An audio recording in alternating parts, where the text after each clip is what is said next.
Welcome to the Refresh podcast. We are Sam and Kelly, and we're filling in this week for Victoria, Kevin, and Kristen. And we are so glad you're joining us today. We really are. Today we're bringing you a deep dive into a pretty amazing stack of sources from early 2026. Yeah, there's some really heavy hitters in this stack. Right. We are unpacking pieces by educators and researchers, specifically Jessica Garner and Carl Hendrick, alongside some really practical K-12 district guidelines from Magic School. So our mission for this deep dive is, well, it's simple but ambitious. We want to move past all the relentless AI hype. Because there is so much hype right now. So much. And we want to look at exactly how AI actually works for learning.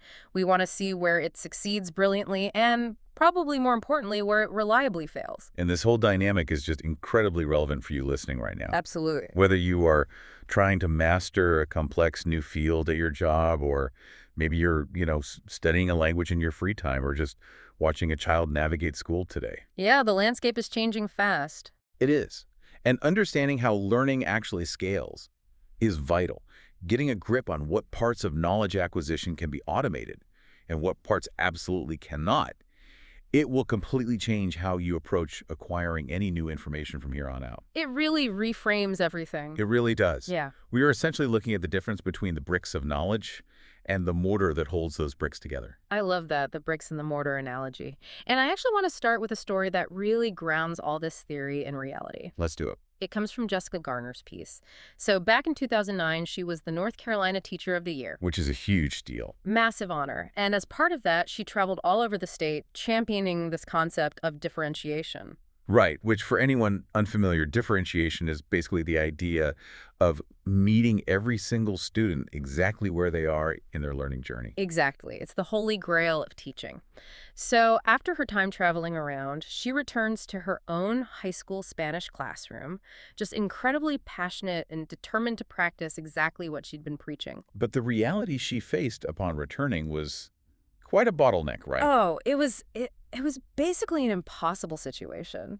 She describes a single classroom containing this massive, unwieldy spectrum of learners. Because of how administrative scheduling works. It's just the necessity of scheduling. So she had newcomers in her room who were already entirely fluent in Spanish. Okay. And sitting right next to them were kids who grew up in Spanish-speaking homes but couldn't really speak the language themselves. Heritage speakers. Right. And then right next to them, total beginners. Kids who had never spoken a single word of Spanish in their lives. Teaching a single, cohesive lesson to that room stretches the limits of human capacity. You essentially can't do it as one person. I mean, she describes staying up late into the night, just endlessly creating specialized groups and carefully crafting completely different activities so these kids could access the curriculum at their level. Because a fluent speaker needs a totally different challenge than a novice. Right, exactly. And despite her absolute best intentions and sacrificing all their weekends, the sheer overwhelming complexity of meeting all those needs at the exact same time was a primary reason she ultimately left the classroom. Wow. Yeah. But reading her piece now, she's currently the Senior Director of Innovative Learning for IRST and ASCD, helping educators use generative AI. She reflects on how this technology could have completely solved that impossible situation. Because AI fundamentally shifts the capacity for rapid customization. Yeah. Specifically through something called adaptive content modification. When I read her example of that, it totally blew my mind. Imagine she's teaching a lesson about the cultural significance of Dia de los Muertos. Right. Without AI, finding 3 different authentic Spanish texts at 3 different reading levels is hours of searching and editing. If you can even find them. Exactly. But with AI, she could instantly input one highly complex authentic article and generate 3 distinct versions in seconds. Just instantly. Instantly. One version uses present tense and simple cognates for her total beginners. Another uses past tense for the intermediate learners. And the third preserves the original complex language for the heritage speakers. And all 3 versions maintain the exact same learning objectives. Yes. The same cultural concepts, but the access point is customized. The bricks are handed to the students in a format they can actually carry. What's fascinating here is that this level of real-time modification isn't just limited to reading levels either. It extends to spoken language production. Oh, right. Which brings up that amazing example from Celine Perea. The instructional technology coordinator in Colorado. Yes. She observed multilingual learners using AI-powered live captioning during their presentations, and the results she documented were staggering. Yeah, that data was incredible. Students who previously struggled to speak for even 3 minutes because of language anxiety were suddenly speaking for over 7 minutes. Because they had that safety net. Exactly. They were actually asking for more time so they could address the audience's questions. Having that real-time AI scaffold just gave them their voice back. The underlying mechanics of why AI is so incredibly successful at these specific types of tasks is what really stands out in the research here. Yeah, why is it so good at this? To understand it, we have to look at a concept introduced by researcher Carl Hendrick. He collaborated with software engineers to build learning apps, and they introduced him to a computer science term that perfectly explains this phenomenon. It is called an embarrassingly parallel problem. Embarrassingly parallel. I laughed out loud when I first read that. It sounds almost insulting to the computer. It does, but it's actually a massive compliment to the algorithm's efficiency. In computer science, an embarrassingly parallel problem is one that can be broken down into completely independent subtasks. Okay. These subtasks can all be solved at the exact same time with zero communication or coordination between them. So they don't rely on each other at all. Exactly. Think about rendering millions of pixels in a digital image. One pixel doesn't need to know what the pixel next to it is doing to render correctly on your screen. That makes sense. In education, memorizing a specific vocabulary word is an embarrassingly parallel task. Memorizing the Spanish word for apple doesn't depend on you memorizing the Spanish word for library. Right. Because there are no dependencies, an AI system can scale this brilliantly to thousands of learners simultaneously with no drop in quality. So it's about treating individual facts like completely separate, independent threads. And the technology handling this parallel layer of learning is getting wildly sophisticated. Hendrick gives a highly specific example of an algorithm called FSRS. The free space repetition scheduler? Yes. Historically, flashcard apps used older, blunter algorithms that just assumed everyone's forgetting curve was basically identical. You'd see a card in 1 day, then 3 days, then a week. I remember those apps. Right. Well, FSRS throws that blunt approach out the window. It uses a 3-component model of memory based on retrievability, stability, and difficulty. When I was reading about that model, it sounded like science fiction to me. It basically predicts the exact day a specific memory will fade for you personally, right? It calculates 21 different parameters using machine learning trained on hundreds of millions of user reviews. Wow. To break down those 3 components, retrievability is how easily you can recall a fact right now. Stability is how deeply rooted that memory is over time. And difficulty is the inherent complexity of the item itself. Give me an example of how that works in practice. Let's say you were trying to learn the Japanese word for ophthalmologist. Okay, tough word. Very. That specific flashcard is treated as an entirely independent prediction problem. The system knows exactly how hard that specific word is for you, considering your past performance, and predicts the exact optimal moment you need to review it before it falls out of your brain. That is wild. It makes learning 3,650 isolated words incredibly ruthlessly efficient. Okay, let's unpack this. Because if the software is that spectacular at drilling facts, where's the catch? There's always a catch. Right. Because knowing 3,000 isolated words doesn't mean you actually speak the language. What happens when we confuse memorizing those individual parts with understanding the whole? That brings us to the trap. The opposite of an embarrassingly parallel problem is a serial problem. The serial problem. Deep understanding, true competence. That is not embarrassingly parallel. It is entirely serial. It requires sequencing, connection, and human judgment. Like the mortar. Exactly. Yeah. Going back to our analogy, you can't parallelize the construction of a building. You cannot build the 10th floor before you have built the 9th. The bricks are parallel, but the mortar requires a serial sequence. Hendrick's example about the First World War illustrates this perfectly. You can use an app to flawlessly memorize the dates of every major battle. Sure. Memorize the dictionary definition of imperialism, and you can reliably spit out the fact that Archduke Franz Ferdinand was assassinated. But none of that means you actually understand the complex web of interdependencies, the economic pressures, and the contingent human decisions that actually caused the war. If we connect this to the bigger picture, this is what Hendrick calls the atomization trap. The atomization trap. Yeah, educational technology is heavily incentivized to optimize the parts of learning that are easily measured and parallelized. The isolated facts are acquired, but the whole conceptual framework is never actually assembled. Hendrick shares this hilarious and telling study from 1987 by George Miller and Patricia Gildea to illustrate exactly this phenomenon. Oh, I love this study. It's so good. They gave children dictionary definitions of words and asked them to use those words in original sentences. The kids had technically acquired the parallel component. They retrieved the definition and matched the synonym. Right. But they lacked any serial semantic understanding of how the word actually lived in context. The results were semantically absurd because they just swapped words without understanding the underlying structure. Completely absurd. One child was told that the word correlate means be related. So the child wrote the sentence, "Me and my parents correlate, because without them, I wouldn't be here." It makes logical sense based purely on the synonym. Exactly. And another child was told that meticulous means very careful. Their sentence was, "I was meticulous about falling off the cliff." It perfectly captures the trap. It really does. They mastered the isolated component, careful equals meticulous, related equals correlate, but they completely missed the meaning. People don't correlate, data does.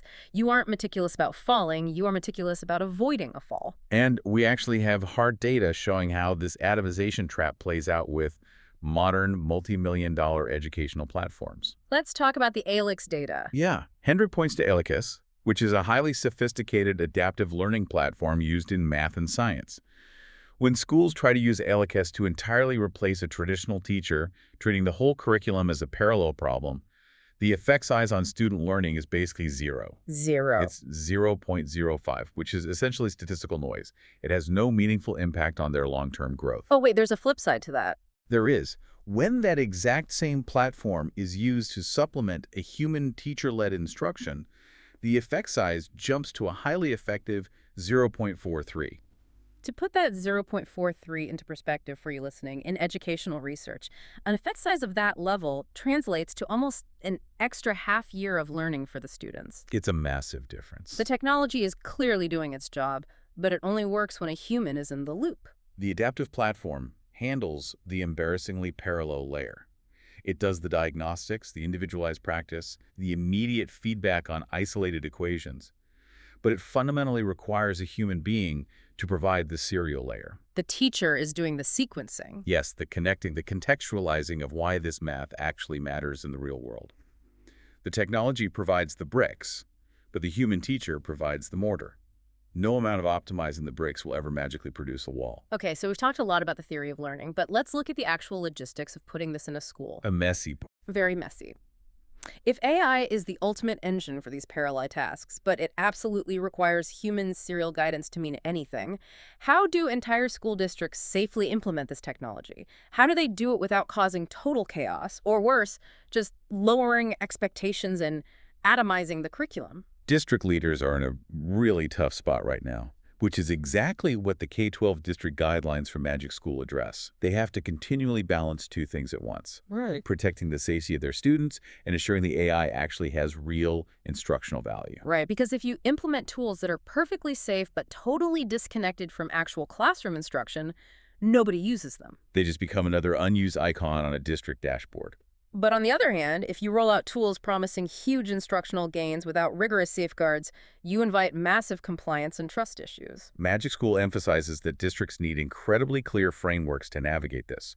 They are writing policies to ensure the AI acts as the bricks, while legally and educationally protecting the teacher's role as the mortar. What do those guardrails actually look like? Well, they explicitly state that AI is meant to be used for behind-the-scenes planning, differentiation, feedback generation, and scaffolding. It is not meant to replace core learning tasks or do the cognitive heavy lifting for the student. The guidelines are also extremely strict about the massive data privacy issues involved here. They have to be. They mandate adherence to federal student data laws, specifically FERPA and COPPA. Districts have to ensure that student data is only used for educational purposes and stays strictly under district control. And they need explicit model training opt-outs. Yes. We cannot have a child's learning data being scraped, monetized, or used to train public large language models. The vendors providing these AI tools have to be reviewed with the exact same rigor as a district's core enterprise systems. That rigorous evaluation helps districts avoid one of the biggest operational pitfalls mentioned in the source's tool-first adoption. Tool-first adoption. This happens when a district just rolls out an AI tool because it's the trendy new thing, without any clear alignment to their existing curriculum or instructional goals. And what happens then? It usually leads to pilot programs that just drag on forever with no clear criteria for success. You get fragmented activity across different schools with no actionable insight. And beyond just wasted time and money, haphazard adoption creates massive equity issues. AI adoption in schools has the power to either significantly close opportunity gaps or drastically widen them. Districts have to guarantee equitable access across the board. That means ensuring all schools, regardless of their zip code, have consistent access to the approved tools, reliable internet connectivity, working devices, and protected time for teacher coaching. It's a huge undertaking. It also means actively ensuring the AI is being used appropriately to support multilingual learners and students with disabilities, aligning with their IEPs, their individualized education programs. Which are legally mandated, tailored learning plans. Exactly. If districts aren't intentionally systemic about this, the technology will only end up benefiting the most privileged schools that already have the resources to experiment. Which brings us right back to the teacher's role in the center of all of this. Jessica Garner provides a really brilliant 4-step framework for teachers to actually use this technology safely and effectively to create that parallel content. It's such a practical guide. Let's walk through it because it is a perfect blueprint for anyone trying to implement AI in a learning environment. Okay. Step 1 is framing the context without using any personally identifiable information. You never use a student's real name. Instead, you tell the AI, I have a group of 5 students reading 2 grade levels below their peers. That maintains strict data privacy while still giving the AI the demographic context it needs to generate something useful. Step 2 is to specify the exact standards and learning objectives. You have to be incredibly explicit. I'm teaching a lesson on photosynthesis aligned to this specific 7th grade science standard. Step 3 is requesting the differentiated activities.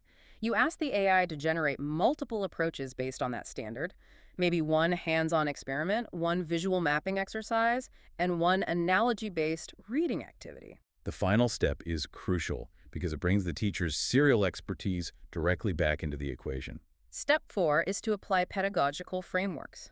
You instruct the AI to align its suggestions with established frameworks like Universal Design for Learning, which focuses on making learning accessible to all different types of brains, or Bloom's taxonomy. By referencing Bloom's, you are essentially making sure the AI isn't just asking basic memory questions, but actually pushing students to analyze, evaluate, and create. You force the AI to operate within the bounds of sound educational theory. But even after all of that prompting, Garner emphasizes that the teacher's ultimate superpower is evaluating the AI's output for rigor, not just readability. It is very easy for the actual thinking required to just drop off a cliff when an AI simplifies a text for a struggling reader. Right. A simplified reading passage about the causes of World War I must still require the student to analyze and synthesize the information. It cannot just be watered down into a basic recall exercise where they just memorize the dates and miss the imperialism context entirely. The teacher has to be the gatekeeper of that cognitive rigor. The teacher is the only one who truly knows the students, their personalities, their specific strengths, their human context. AI is just rapidly generating options. The teacher is the one making the professional, serial judgment. Exactly. So to bring this all together for you listening, AI is rapidly becoming the ultimate, unprecedented tool for tackling the embarrassingly parallel tasks in our lives. Yes. Whether it's drilling vocabulary, instantly simplifying complex reports, or organizing schedules, it handles the bricks of learning with zero marginal cost. But true competence, that vital serial layer of understanding, still absolutely requires human connection, context, and the slow, painstaking work of critical thinking. The mortar cannot be automated. I want to leave you with a final thought to mull over, something that pushes this dynamic even further into the future. Okay, let's hear it. If we assume that AI will eventually master all of the parallel layers of learning, if it perfectly optimizes our memorization, flawlessly schedules our reviews, and handles all our basic skill acquisition without us even thinking about it, does that mean the classrooms and the workplaces of the future will be entirely liberated to focus only on the serial layer? Wow. Imagine a world where all human interaction, every meeting, every classroom discussion, is purely about debate, synthesis, and deep connection, because algorithms have already taken care of laying all the bricks. That is a wild and deeply exciting world to imagine. Thank you so much for joining us on this deep dive into the reality of AI and learning. Until next time, keep questioning the information around you, and we'll see you on the next one. Who's Sam and Kelly? That was weird, guys. I mean, we are 3 people. They didn't have. I'm so confused. Did AI take us over? They did the whole podcast, guys. We gave them just a little bit of an idea. They talked for 20 minutes. They just ran with it. So odd. Do you know Sam? I know plenty of Sams, but not that Sam. Do you know Kelly? I know a Kelly, but not that Kelly. Who? But where do they come from? And why were they, like, trying to be us? Like, let me tell you something. Why were they trying to laugh? Like, Making jokes. Listen, we're funnier than them guys. definitely. I'd like to think we're irreplaceable. And I started to listen to what they were saying, and I got lost in the shuffle, I will say. Got a little heavy there at the end. Yeah. I think we're one of our bright sides to us is we can, like, take big information and maybe break it down a little bit better. Yes. But who are they? It's AI, people! Oh, we got you good. Or maybe not. Who knows? Did you know? I wonder how many people felt like something was off and it was... Raise your hand if you know. We can't see you, but raise your hand if you know. Guys, I raised my hand. So we used a tool called Notebook LM to create that whole podcast. And this is a tool that you all have access to in your Google Waffle. Mm-hmm. I think it has a lot of potential. I find it interesting, and we've just barely started dabbling with it. But we'll give you some 3 key things to know about Notebook LM so that you can give it a try yourself. Who's going first? You want me to go first? Yeah, you go first. Okay, I'll Tag, go you're first. it. Tag, I'm it. I know that there's definitely a difference as far as audio and stuff like that. So most AIs can do text to speech, where Notebook LM generates a conversation between 2 AI hosts who banter using analogies and summarizing sources and things of that nature. You can interact with the audio. You can jump in. You can ask the host to clarify a point or tell them to focus more on a specific chapter while the podcast is playing. I know teachers can turn a dense academic paper into a 10-minute podcast for students to listen to during their commute. You guys are laughing Well, you at me. go first. Mine kind of goes after yours, so you go first. All right, so I'll go first. You guys are laughing at me. So it comes from a source-grounded philosophy. So what that basically means is it's not going into all of the other models on the internet, such as ChatGPT does. So if you type in something in ChatGPT, it'll give you the information you're looking for, but it'll also pull from many sources. The difference with Notebook LM is you're giving it its source. So if you do open up a Notebook LM and follow along with us, or just take a look at it at another time, you'll see it's kind of broken up into 3 different panels. So the first panel are your sources. So any source you may have, you can upload, and that's what the podcast is going to generate off of. So it's not just pulling anything else. It's just pulling from those 3 things. So what we did for this podcast specifically was Kristen found 3 articles about technology going around in the news, basically, like hot topics in technology in the news, right? So she uploaded those 3, and then we had different options to choose from based off of those articles. Right, and then another key factor with Notebook LM is that it has inline citations. So if you're interacting with those sources that you uploaded, so maybe you're saying, what's our policy on X, Y, and Z that references a document you have there, it will answer that question, but then it will also give you a link that you can click on that takes you directly to that piece of information in the source that you provided. So you don't have to wonder if the AI got it right or wrong, and it makes fact-checking really easy. So you have a little bit more confidence in the material that comes out of it. So this actually reminds me of the material the vision of why we have this podcast, right? So we realized over the years that a lot of the ways to get CTLE and PDP were you had to take a class, right? And with that class came a lot of reading, a lot of writing, a lot of, work that needed to be done. And some people just don't have the time to sit down and do that work. It's 10 o'clock at night. Everybody should be sleeping, right? So the thought behind this podcast was to have people listen, and you can listen while you're driving to work, while you're working out. More easily consumable information. Right, exactly. And so this is almost in that same thought process. Yeah, I told you one of my teachers uses it for their grad studies. They upload all their class notes and then turn it into a podcast and listen while they work out. Listen, I wish they had this when I was in school. And there's the bell. And with that said, we hope you take a look into Notebook LM. And give it a try and then let us know what you thought. And hopefully there'll be some summer PD on Notebook LM. Yes. That's my wish, anyway. Mine too. All right. See you soon.